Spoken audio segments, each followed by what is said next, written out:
જો cos inverse √3/2 plus sin inverse √3/2 2.1 માં આપણે આવા MCQ ગણ્યા છે.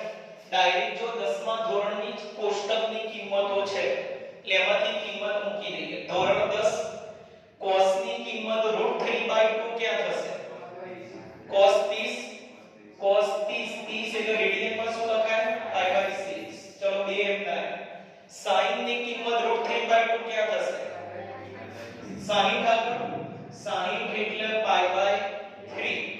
6 અને 3 એટલે લસા કેટલો થશે? 6 pi એમ થાય. 3 દુ 6 એટલે ઉપર 2 વડે ગુણો એટલે 4 pi. 4 pi plus pi એટલે 5/6 એનો આન્સર. 2.1 માં આપણે આવા દાખલા ગણ્યા છે. જો 5 નંબર સેમ એવો હમણાં જ બે MCQ ગણ્યા આપણે. પહેલો અને બીજો sin inverse sin 7 pi/6 sin inverse sin 7 pi/6 MCQ માટે નાની રીત કરીને શું કરવાનું? 7 ભૂલી જાઓ. શું વધ્યું? ચરણ નક્કી કરો 7 pi/6 માં. પાઈ 180 ત્રણે ગયા 210. કયું ચરણ હતું 210 માં ભાઈ? ત્રીજું. 180 થી 270 210 અહીંયા આવવાના. ત્રીજામાં sin માઈનસ એટલે આનો જવાબ શું થઈ જશે? -pi/6. ઓરિજિનલ રીત કરવી હોય તો ધોરણ 11 ની જેમ કિંમતો શોધવી પડશે. 6 m નો m 6 ના ઘડિયામાં 7 ની નજીકમાં નજીક 6 એટલે ભાગ પાડો એટલે 6 pi plus pi. છેદ અલગ 6 pi upon 6 pi પેલો થશે pi/6. pi એ લીધે ના બદલાય. sin pi/6 pi plus કયું ચરણ? ત્રીજું. ત્રીજામાં sin એટલે minus. Chapter 2 sin inverse minus -12. sin inverse -12 sin inverse cut એટલે એનો આન્સર થઈ જશે -pi/6. આપણે આવો ત્રીજો MCQ ગણ્યો. જો 6 નંબર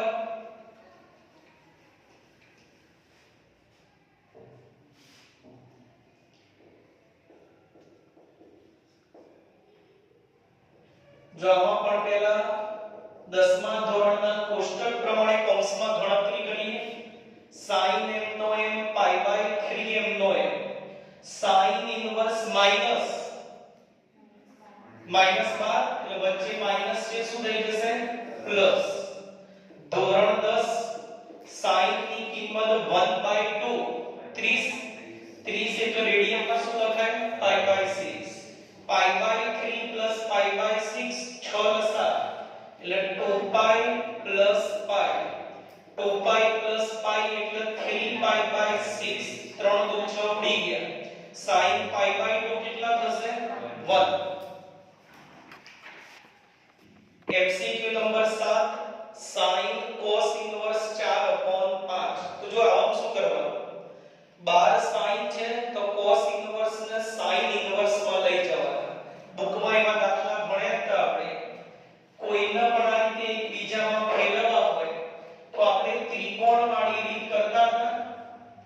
cos એટલે પાસેની બાજુ ભાગ્યા કર્ણ. એટલે આની પાસેની બાજુ 4 કર્ણ થઈ જાય 5. પાયથાગોરસની ત્રિપુટી પ્રમાણે 3. હવે sin નું સૂત્ર શું હતું? સામેની બાજુ ભાગ્યા કર્ણ. sin ઇન્વર્સ કેન્સલ એટલે થઈ જશે 3/5. 9 number tan inverse -tan 13 pi/8. જો આવા માઈનસ કોનો કહેવાય? tan inverse. તો આપણા બુકના સૂત્ર પ્રમાણે tan ઇન્વર્સ માં શું થાય? -12. માઈનસ જતો રહેશે 12. ચલો 13 pi/8 આના વિસ્તારમાં આવશે નહીં એટલે આવશે નહીં. તો આપણે ચેપ્ટર 2 પ્રમાણે કિંમતો શોધવી પડશે. ચલો 8 ના ઘડિયામાં 13 ની નજીકમાં નજીક કોણ આવે? જો આપણી ટૂંકી રીત ના થાય. કેમ સાહેબ ટૂંકી રીત ના થાય? તો 13 ભૂલી જાઓ શું વધશે? pi/8. એવો 10 કેટલામાં 3.2 ધોરણની રીત 8 ના ઘડિયામાં 13 ની નજીકમાં નજીક કોણ આવશે 16 એટલે 16 પાઈ થી ભાગ પાડો તો 16 પાઈ - 3 પાઈ છેદ અલગ આપી દો એમાં તો 16 પાઈ upon 8 2 પાઈ અને પેલો 3 પાઈ upon 8 ચલો 2 પાઈ એ વિધેય ના બદલાય એટલે 3 પાઈ upon 8 2 પાઈ માઈનસ કરો ચલો ચોથો 2 પાઈ માઈનસ જો એકમ વર્તુળ પર 2 પાઈ નયો તો આમાં તો માઈનસ કરો એટલે પાછા જાવ ચોથું ચરણ ચોથામાં 10 ઋણ માઈનસ એટલે અહીંયા માઈનસ આવશે ફરી ચેક કરી દે 10 ઇન્વર્સ માઈનસ -12 એટલે 12 માઈનસ માઈનસ પ્લસ ચેક કરો આ 10 ઇન્વર્સ ના વિસ્તારમાં આવશે કે નહીં આવે જો 3 પાઈ બાય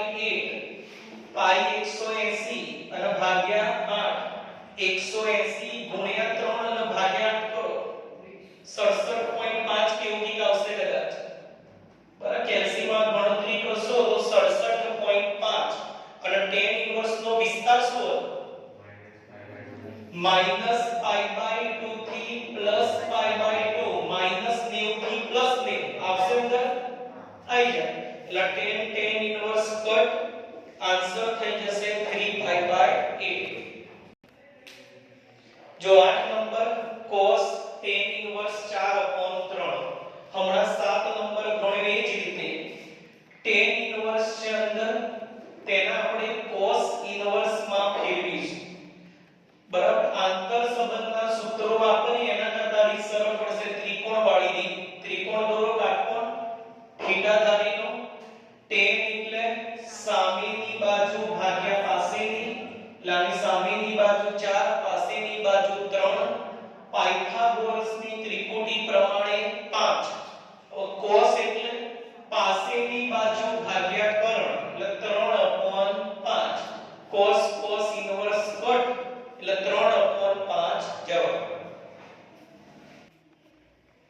10 નંબર જો x બરાબર 1/3 તો cos 2 cos inverse plus sin inverse ની કિંમત શોધવાની cos ઇન્વર્સ sin ઇન્વર્સ ભેગા છે એટલે આપણે જે લૂપમાંથી કેન્સલ થઈ ગયું એ સૂત્ર વાપરીશું cos inverse plus sin inverse π/2 આપણી જોડે 2 cos ઇન્વર્સ છે એટલે એના બે ટુકડા કરી દઈએ cos inverse plus cos inverse આ જે sin ઇન્વર્સ છે એમનો એમ જ તો આ કેન્સલ સૂત્ર પ્રમાણે cos inverse plus sin inverse શું લખી શકાય π/2 પેલો cos ઇન્વર્સ x એમનો એમ જ રહેશે π/2 એ વિધેય પેલો ખૂણો એકમ વર્તુળ વાળો હોય એટલે વિધેય બદલાય ના બદલાય એવું ચેક કરવાનું તો π/2 એ વિધેય બદલાય છેદમાં 2 હોય તો વિધેય બદલાય ના હોય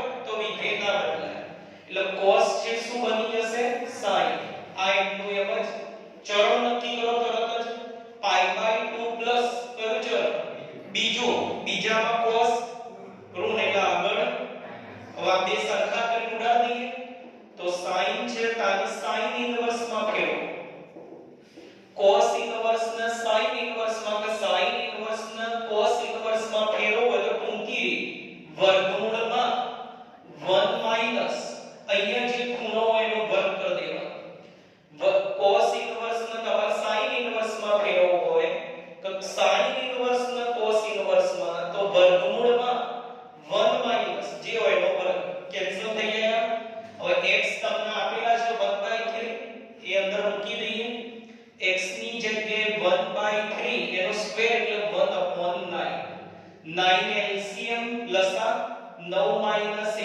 8 8 નું વર્ગમૂળ 2√2 4 ગુણ્યા 2 જો 8 એટલે 4 ગુણ્યા 2 4 નું વર્ગમૂળ 2 2 નું √2 અને 9 નું વર્ગમૂળ થઈ જશે 3